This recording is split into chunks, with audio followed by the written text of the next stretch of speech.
8 basic rock licks. Okay, throughout all of rock and metal and all, basically when it was back in the blues-based form, there's always been 8 basic rock licks that keep resurfacing through one way, shape, or form. Now, generally easy to do, and we're going to go through each one at a time, and I want to show you, before we do that, I want to show you where they're coming from. We're going to start with A pentatonic. Okay, you should know A pentatonic by now. It's going to go A, C, E, G, A. And the pattern looks like this.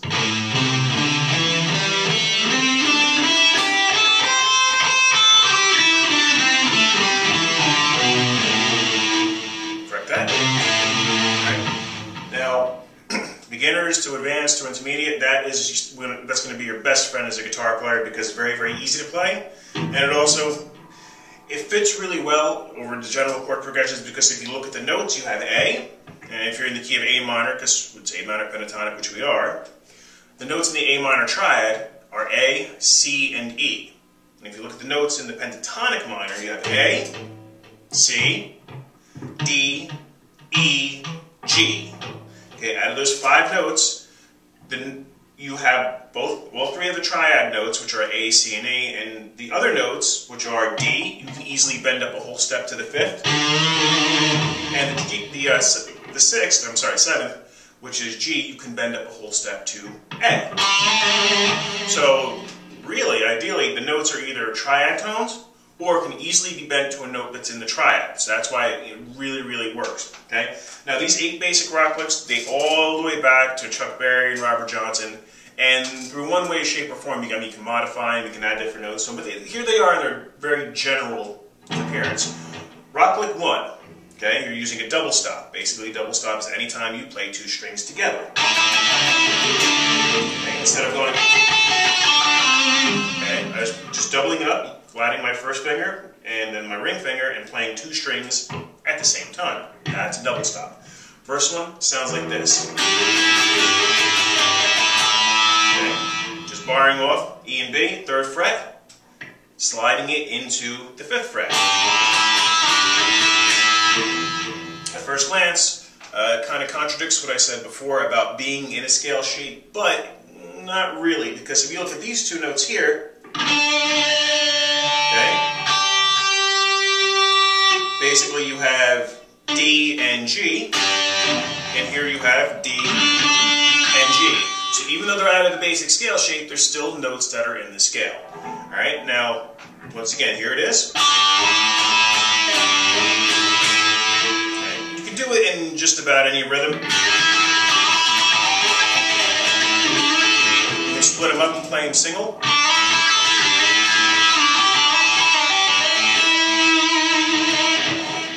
Any way you want. Once again, they're very versatile. Alright, rock lick number 2. Continuing with that little semi-bar idea from lick 1, okay, where you're using your index finger and barring the 5th fret on the E and B, okay, you're also going to be adding your ring finger here on the D, on the G string, which is the 7th fret. And just to help out, I'm using my middle finger to help push. Now this is usually in a triplet form. Okay, what you're doing is barring and bending.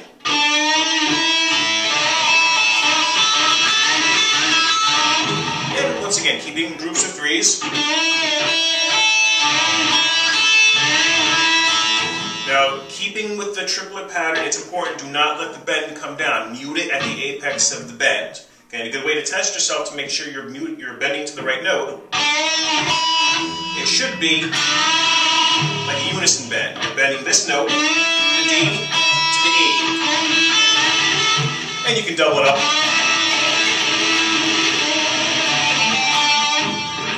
Any way you want to do it. But notice how the first 2 licks operate out of this little bar, that little double stop pattern. And we're going to refer to that as a root position, where you're rooting your index finger and just using the other fingers on, well, the other fingers are in your hand to play notes that are in the scale. Okay? Moving on to rock lick number 3. Rock lick number 3, root position, what we spoke before, because we're in A, so we're going to be on the 5th fret. Okay? Now, what we're doing is picking the 8th fret, which is, this is a C note, and just pulling off to the C. Okay? And you're going to follow it up with 8th fret on the B string, which is a G, and you're pulling that off to an E. And you're just going back and forth. You can pick them if you like. Okay. You can change the pattern up. But ideally you want to work it as a pull-off. Now, whenever you're dealing with hammer-ons and pull-offs, or any legato for that matter, it's very important that you keep them the same volume. You don't want your pull-off louder or quieter than the pick note. You don't want... You want the same volume. Okay? And once again, you can mix that up out any way you'd like.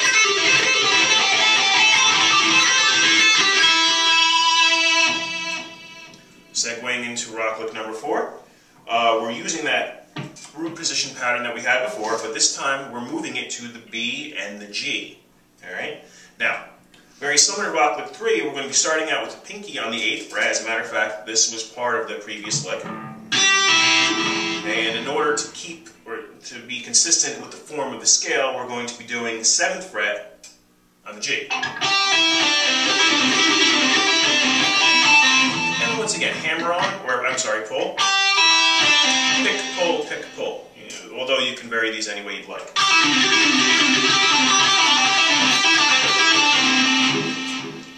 So first 4 licks, using that root position that we talked about, the little double stop root position. Okay. Rock lick 5 is a little bit more of what I call a free-floating pattern, or basically you're not rooting. All right. Sounds like this. And what I did there was I used my ring finger, set up on the 5th fret, slid it to the A note, so you went from G to A, and that sets on my index finger here, 5th fret G, ring finger, 7th fret G, and then the bend. And then I just did an obnoxious vibrato on top of that.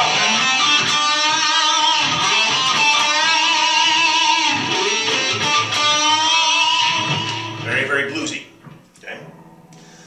Rock lick number 6. Rock lick number 6 is kind of like the unofficial ending to that lick. It's going to go... Okay, once again, setting my fingers where my index finger is 5th fret, ring fingers on the 7th fret, just as we learned when we were playing the scale.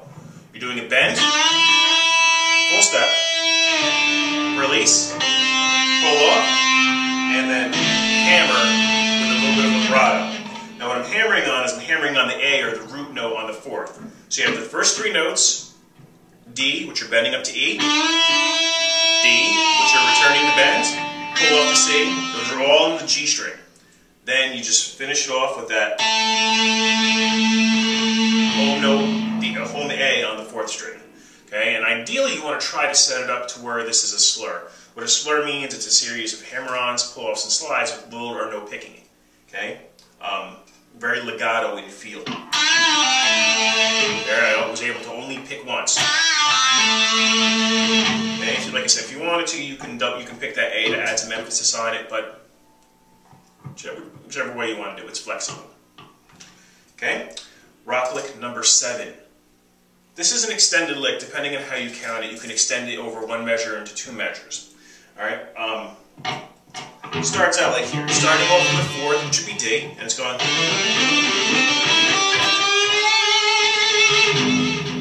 Just ascending, backing up 1 when you get to the G.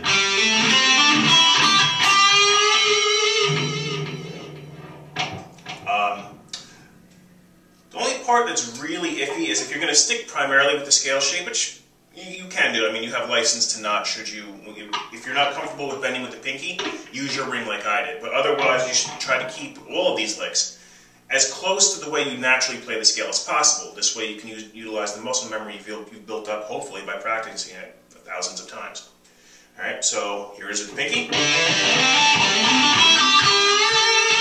Here it is with the ring finger. I just I'm a little bit more confident with the ring finger, but in a pinch, I can use my pinky if necessary. It's a good idea to practice it both ways. All right, finally, rock lick number 8. I like to call this affectionately the Chuck Berry lick.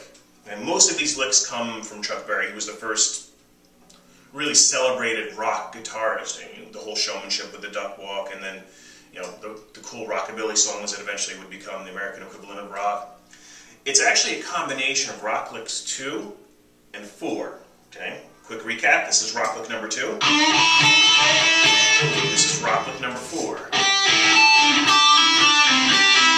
And the way it's going to go, you're going to have 2 groups of triplets, or you can count it as a sextuplet. It's going to go.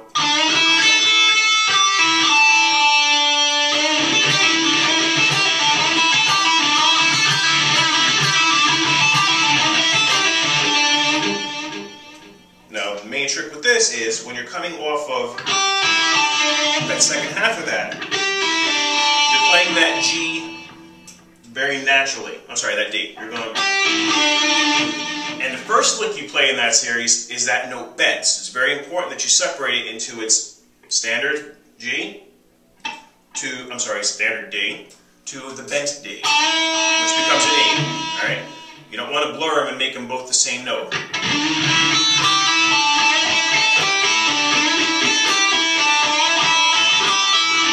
Feel the timing. 1 ends up, 2 ends up, 3 ends up, 4 ends up. Okay, 2 groups of triplets. Now, once again, you can mix these up, you can play them in a different sequence, you can play it at a different time, but all of these licks have pretty much been around since the beginning of blues and rock guitar. Okay, they've just been very, you know, they've been mutated and there's variations. And every guitar player seems to pass through this little portal before they go on to whatever style that becomes them. Everyone from Clapton to Robert Johnson, B.B. King, people all the way up to Kirk Hammett, more modern guitar players, still rely pretty heavily on this pentatonic shape. All right, you don't have to necessarily separate them into 8 licks. Like a way I like to use them would be to kind of set up, you know, just playing a melody out of the scale, like.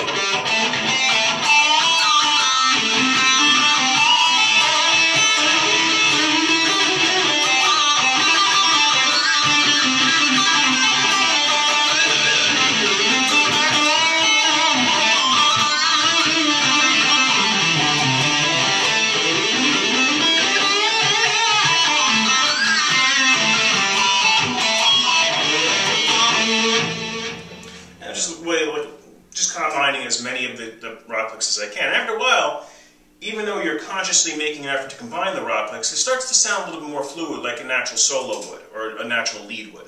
So, yep, there you have it, the 8 basic rock licks. Learn them, but by all means experiment with them.